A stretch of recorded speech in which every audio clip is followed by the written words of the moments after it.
Hey guys, Gemma from ASD Rocks. Okay, Bo came into me just the other day and wanted to talk about something that was actually really important. So something, obviously, when something really important comes up, I share it with you guys, because if I'm experiencing it before you, then maybe you get the benefit of, you know, my experiences, and not maybe you can learn from them so that you don't have to go through the same hell that I go through trying to work it out. So I asked, actually, in fact, it was such a big deal. As soon as he said it, I said, oh, can I video this? But he didn't feel like it at the time, which is fair enough. He said he didn't mind me talking about it, but he just didn't feel like being on camera, which, as you know, they get full say over when they do, when they don't, what they do and what they don't do.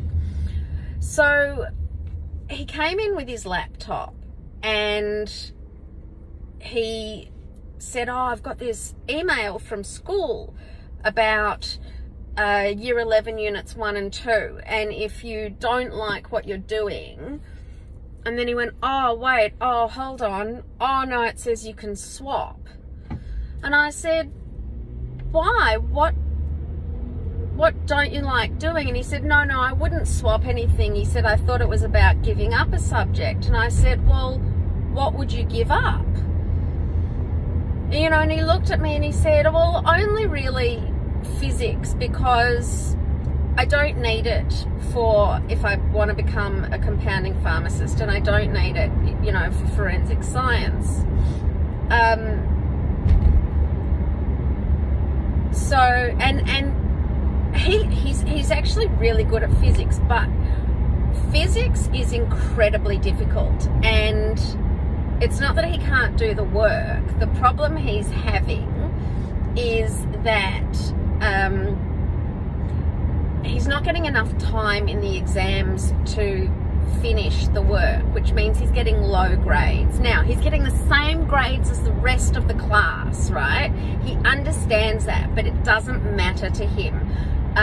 He's used to getting, you know, 80s and 90s in any exam, and to be getting 60s it's just not acceptable. He thinks he's doing badly, when it doesn't matter that everybody else is getting 60s. He just doesn't like it.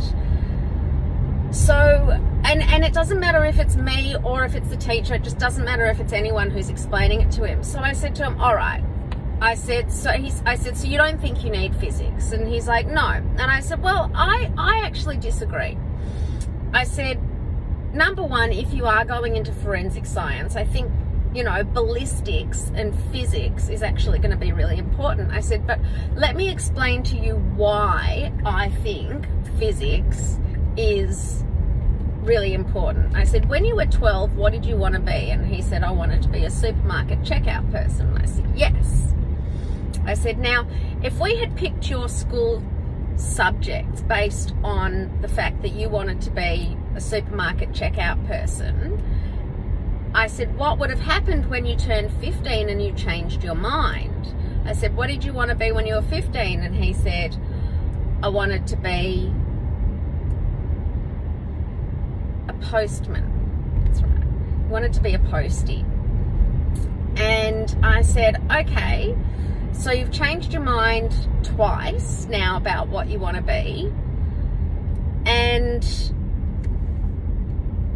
if we had picked your subjects based on what you first wanted to do, or even what you second wanted to do, then you wouldn't be able to have the opportunity to change your mind and get into the university course that you actually wanted to, once you decided that you wanted to go into chemistry or into forensics. I said, so when it comes to physics, let's say that when you finish school, you decide you don't want to be a compounding pharmacist. You decide you don't want to go into forensics. You decide you want to become an engineer. I said, you will need physics then.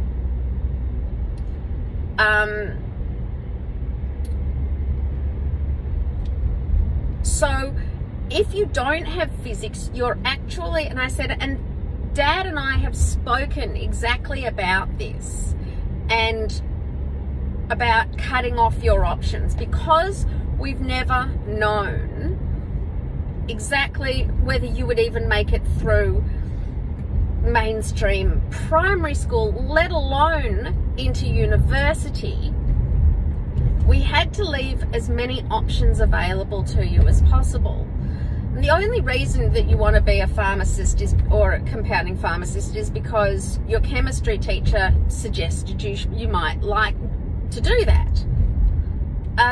What happens if you get to university, you don't enjoy it, and one of your lecturers suggests that you go into engineering? Well, you need physics. You'll need that. Or if you want to be an architect, or if you want to, you know, basically physics is the one subject that is going to open up your options if you want to go in a different way to just the sciences.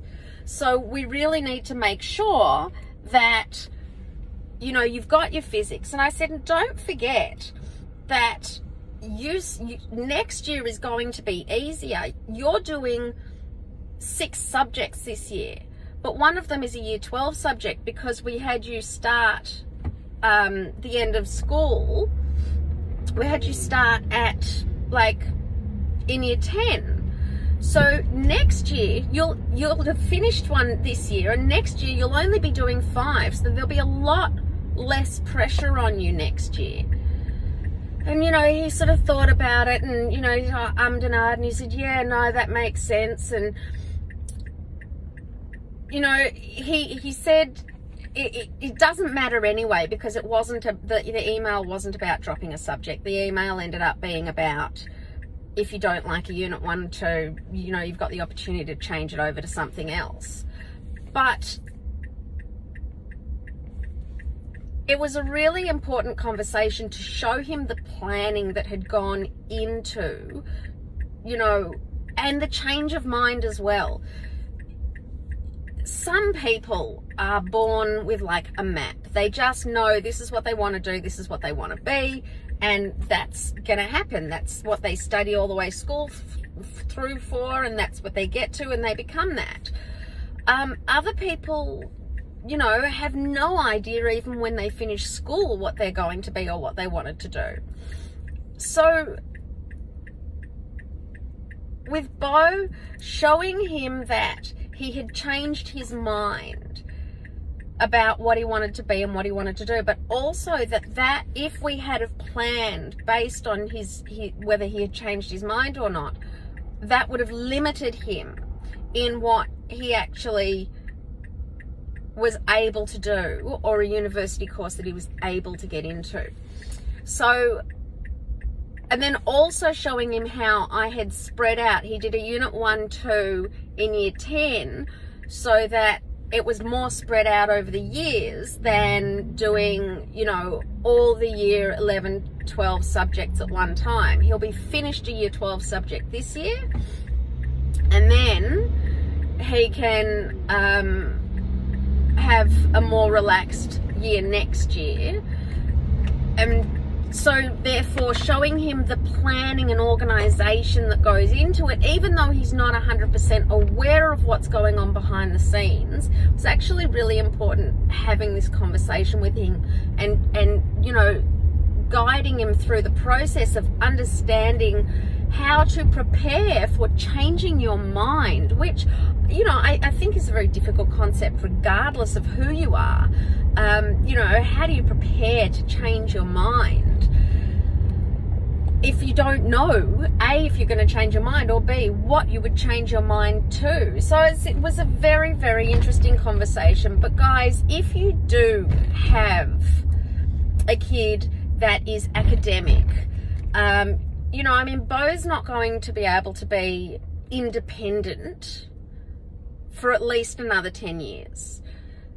But he will be able to have a job, and he will be able to go to university, I hope. So you guys need to start thinking about, you know, what is it that your kids are going, you know, what it's so hard. It's so hard to plan for something. Like I said, Bo wanted to be a supermarket checkout person. Then he wanted to be a postman.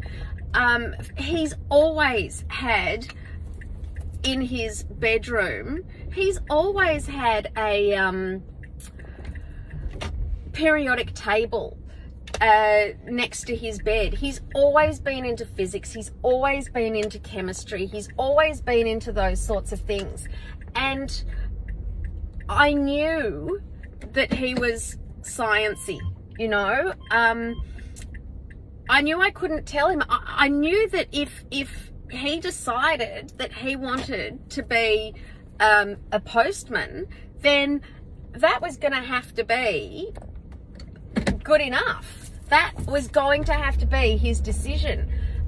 Knowing that he was so academic, knowing that this kid could, you know, do stuff that I could never even dream of doing in a mathematical way, or in a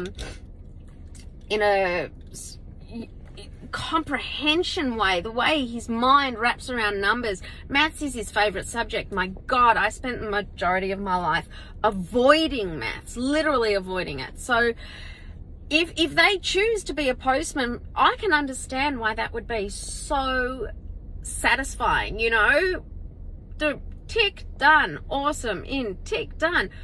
But I had to plan for just in case he changed his mind, which funnily enough he did. And I just put him into the subjects that I knew he'd enjoy.